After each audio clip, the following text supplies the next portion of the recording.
This week's Piltch Point with Avram Piltch is proudly powered by PureVPN. The best way to protect your privacy online is with PureVPN.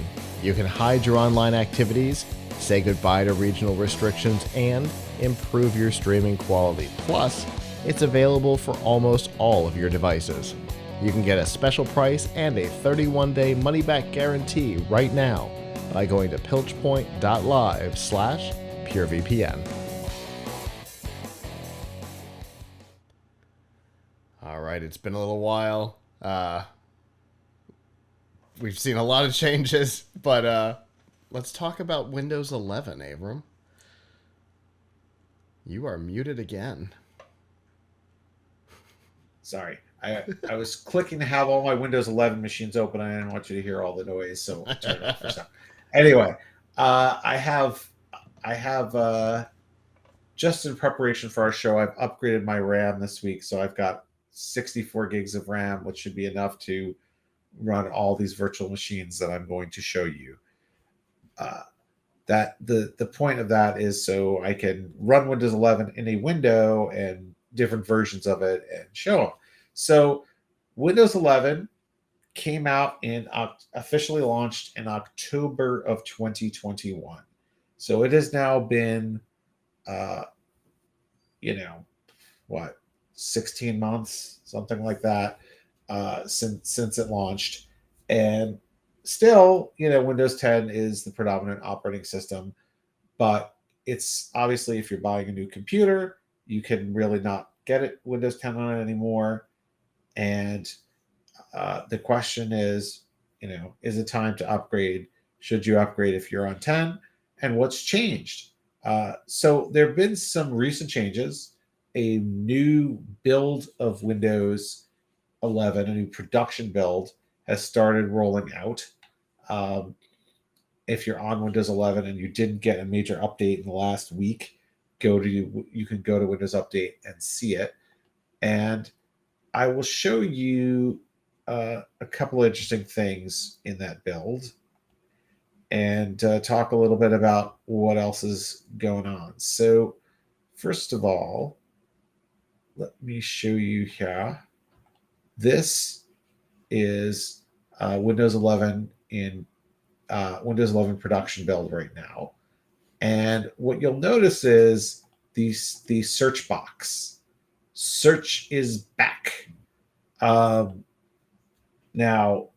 where did it go? Well, in Windows 10, we had search. We had the search bar built into the taskbar by default, and of course, your start menu was on the left. You can move it to the left here if you want, though. But before this, you had Windows 11. Just had a button here. So I think if I look at like this other build I have here, this looks like a box, but it's not really a box. It pops up. It pops up your search, right? So now you actually have it here. You can start typing something or whatever, and lo and behold, the text is actually in here, which is nice. Like it's actually, that was a feature that the change away from the search box was annoying to me because I hate things that make you sort of change your visual context, moving you from like down here to up here without your permission or whatever. So I think that's a nice little improvement, but in the end, it doesn't change a ton. One thing that I did notice that's a little bit that they really tout as being a big deal, but is not, is that they say AI is now built into the taskbar. Not true. What they say is Bing's AI is built into your taskbar. So first of all, there's this icon here, which is nothing because it's just hitting the search button. And what it shows you is that, the new Bing is here. If you have a Microsoft account and you have gotten the new Bing, it's called, on your account, you too can get access to the chatbot. But the chatbot is not integrated into Windows. All that Windows is doing is launching your browser for you. Oh boy. So let's see. You could say, write me a poem about owls. And look, See, it's in the chat bot. All it did is launch the browser. I could have just gone to my browser to do this. That is not a Windows feature. If you're launching a browser for someone, they are not building it into the Windows. Anyway, so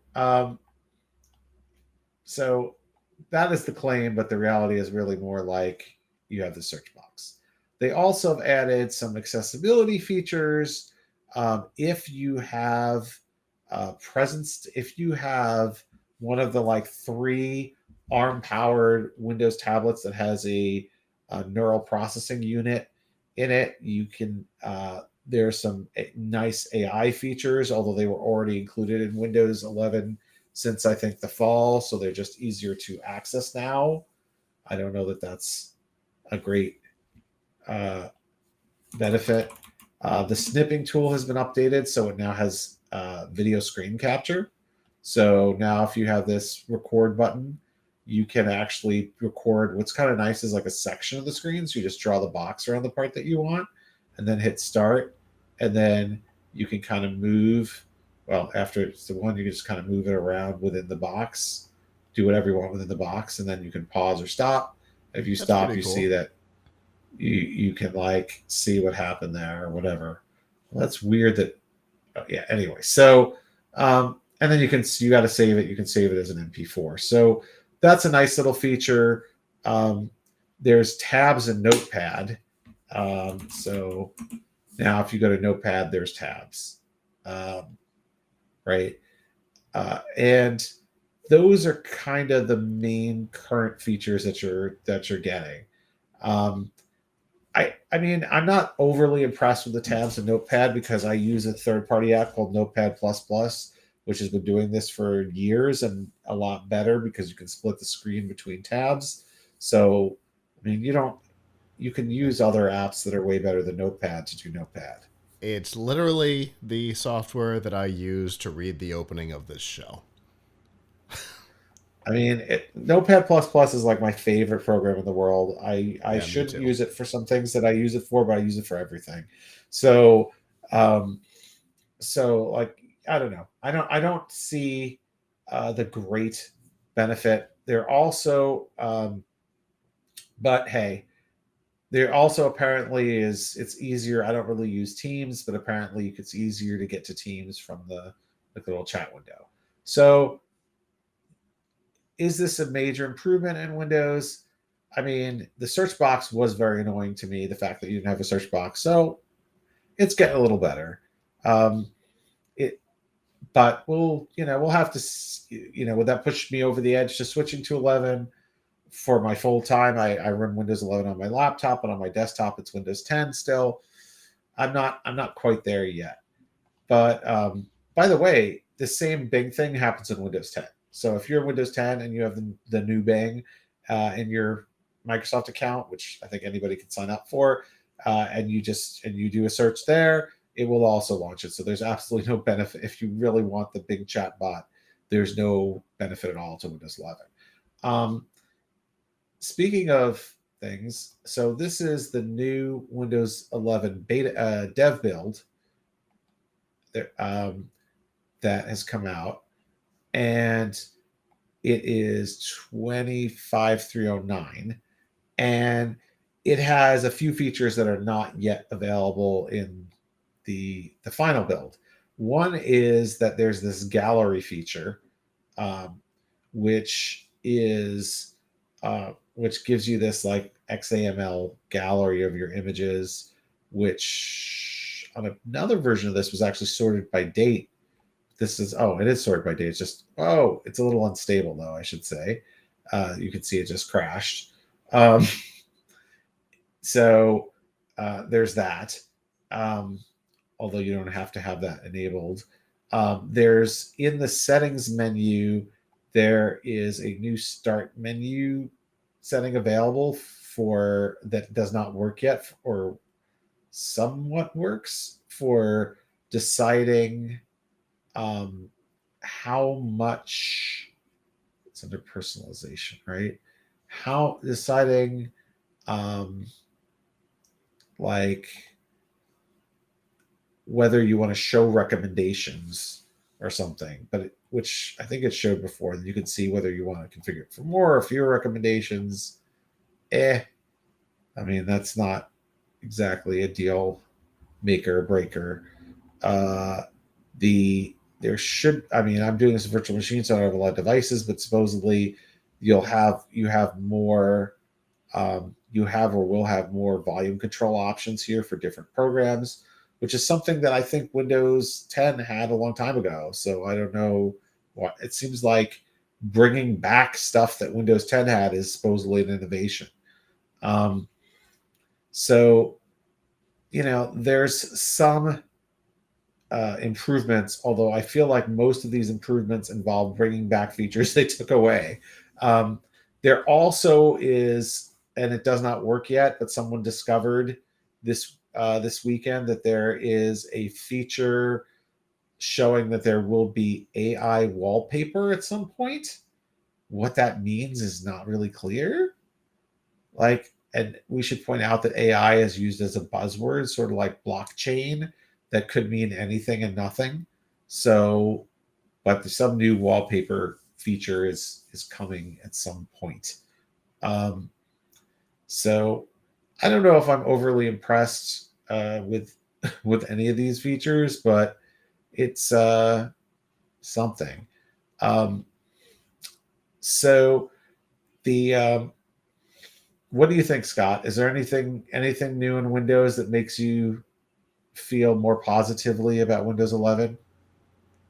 You know, no. Oh, new widgets are coming, although I don't think I have them here, but supposedly there's a Spotify widget now.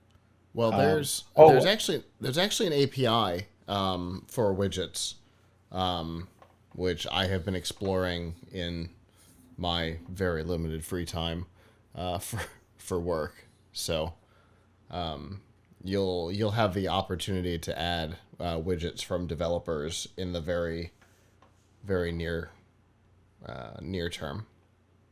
by the way, I have said this on social. I think that the widgets feature right now is garbage.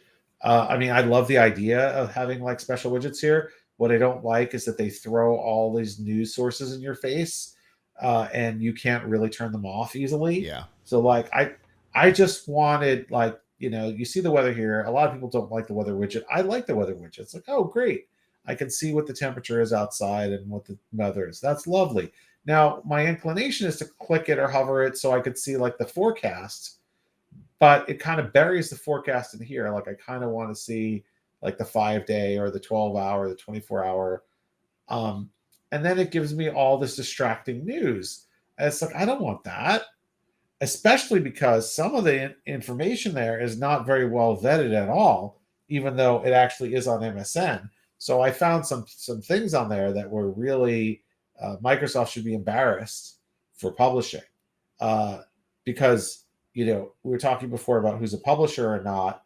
Well, if MSN is hosting stuff on its own site, even if it's written by another publication, I don't think they can claim that they're not publishing it. So they had some crazy conspiracy theories on there. Some, like, one of the leading stories I had was basically about somebody who made a TikTok saying that they went to hell, and that was a top story.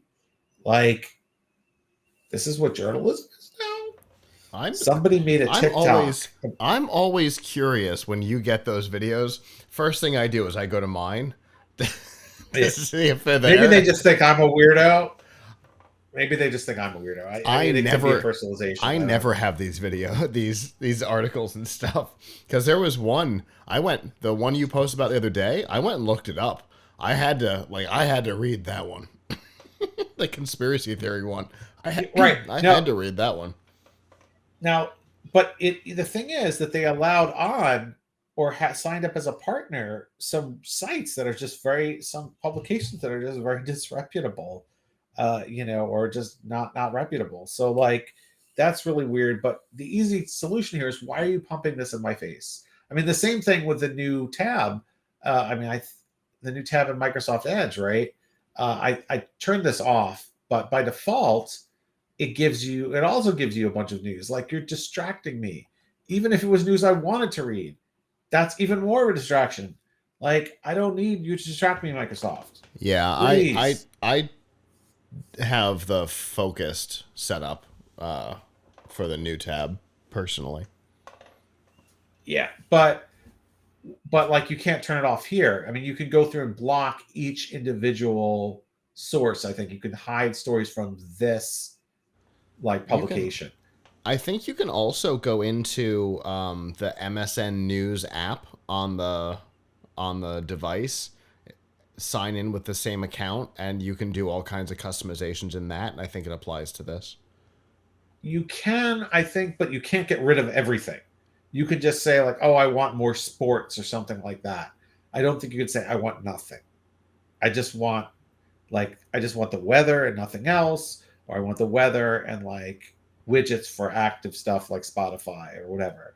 I don't think you can just get rid of the other stuff, which I find super annoying. I Yeah. mean, it's sort of like Bing. I mean, I have to say, like, with the Bing stuff lately, I have, um, looked more at Bing than I have in the last like 3 weeks than I have in the last 3 years. And the quality of Bing's layout and search results is terrible. I wish it were good. I really do. Besides the chatbot, put the chatbot aside for a second. I'm gonna do a search, not to take this off the rail too much, but I'm gonna do a search for best laptop. Okay. Let's see if this happens to me again. So, first of all, it wants, it has this weird feature. Well, we'll get to the weird chat feature later. So, the first organic result, these are all ads. So, you're seeing a ton of ads in this stuff before you see an organic result, which I know Google's got a ton of ads too, but this is much busier than Google layout. And then look at their answer box. What is it giving me in the answer box? Best laptops 2021. Yeah. That's their answer. That's their best answer. It's coming from my old friends at Laptop Ad. But guess what? This isn't actually what's on that page. If you go to the page, it's the current best laptops. So Bing could not displays this as their top result, doesn't know what year it is, and can't be bothered to rescrape a page. Like, and I saw this with a number of queries where they're giving you like out of date information. So they're spending all this money in AI, but their SERP hasn't learned what year it is. And then it had this weird thing where if you scroll up by accident, you keep scrolling too much, it takes you away from the SERP and takes you to the chat. You didn't ask for chat, you were just accidentally scrolling, and now you're in the chat because they're trying to get you to the chat. So, and then, so Microsoft keeps trying to shove Bing in your face and shove MSN in your face, and it's very annoying because their stuff is just very loud and obtrusive and doesn't have the best quality information. Like, if you're going to do that and you want to compete with Google, how about making the user experience of the regular search better? They really could. They could use AI to figure out that 2021 was 2 years ago, although that wouldn't even be AI, that would just be to figure out that and not have that. So, like, there's a lot of issues here still to be resolved. Speaking of issues, we know that Windows 10, Windows 11 use a fair amount of RAM and have pretty high requirements. Well, I have a story on our site about a special custom build of Windows 11 you can install called custom image called Tiny 11, and you can actually make your own Tiny 11. Basically, you download the ISO file and then you run a script, and it strips out unnecessary stuff or stuff, some of which you might actually find necessary, a lot of apps, and then it can run on like 2 gigs of RAM. Now, one of the things though is it strips out a lot of apps, and then by default, Windows starts to try to want to download them, and so at first it's very slow because it's eating up like 100% CPU cycles trying to download apps. You got to I think you got to, you're best served to like turn the Windows Store off or something. But what's amazing is it can run on an older computer. So I have over here um, an old laptop, like a 10-year-old laptop that was a $200 laptop or a $300 laptop in its day and can't run Windows 10 without stuttering. And with Tiny 11, it can kind of work. So, um, you know, it's pretty cool to be able to slim it down and get it so it's using fewer system resources. Uh, just this afternoon, I was sent a special version of it that has that will run on 100 megabytes of RAM. But the funny thing about the 100 megabyte of RAM version is you would never want to use it because it's DOS. It's the command prompt only. So uh, which actually is bad if you remember that DOS used a lot less than 100 megabytes of RAM. Yeah. If you, I was running DOS on a computer that had like 4 kilobytes or something, or 8 kilobytes, or 16 kilobytes, or something. So that you can now run DOS on 100 megabytes should be impress no one, or that it's the file to run it as 60 megabytes or something. Uh, should impress no one when we were putting them on 5.25-inch floppies in the old days. But nevertheless, this old ThinkPad that I have here um, was super super slow with Windows 10. To the point of taking several minutes to boot. And like when you type, the words would come out like a few seconds after you typed them.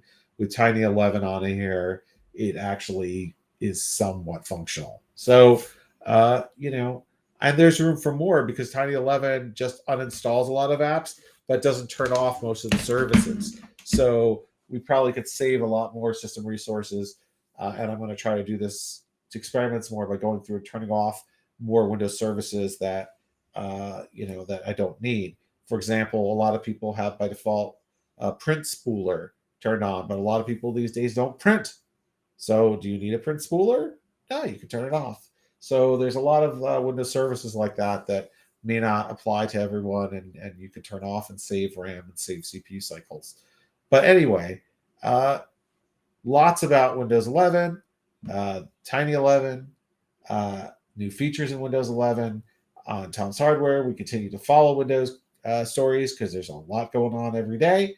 And, I'm still on the fence about whether or not I would upgrade my desktop. I'm probably still not there, but if there are a lot more new features that I want to use all the time, then maybe I would do it because it doesn't seem like it's appreciably worse than 10 now, but I still like the layout of 10 better. Yeah, I'll tell you, I've gotten pretty used to it. Other than the computer, yeah, other than the computer that runs the chat in the studio, I think everything I no, that's not true. I'm half 10, half 11 because I got a couple machines in mission control that are older and can't be upgraded. But I actually find myself getting annoyed having to swap back. I really like the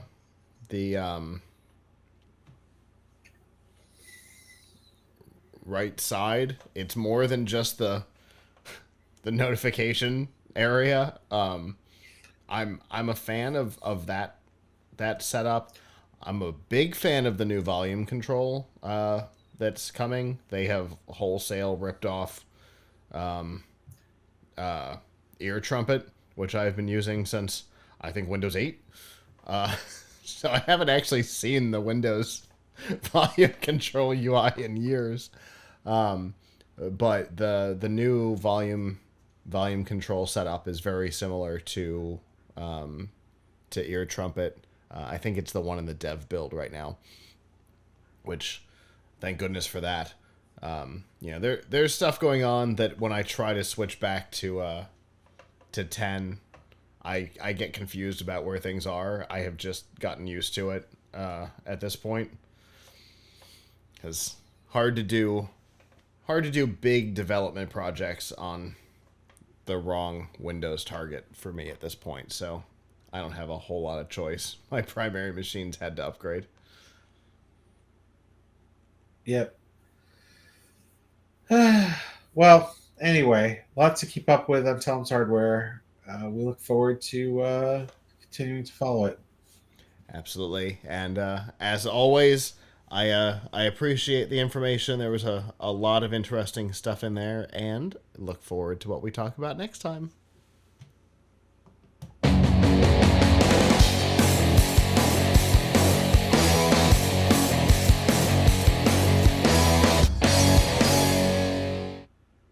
Hello, YouTube. Thanks for watching, and I hope you enjoyed this episode of The Piltch Point with Avram Piltch. If you did, please subscribe to our channel, and of course hit the notification bell since subscriptions don't mean much on YouTube anymore. And if you've got topics you'd like us to discuss in the future, we'd love to hear from you in the comments below. If you don't want to follow us on YouTube, that's okay. There's a lot of other ways that you can follow our content. You can find all of that by going to plughitslive.com/subscribe. There you'll see all of our shows and all the different ways that you can watch, listen, and follow along.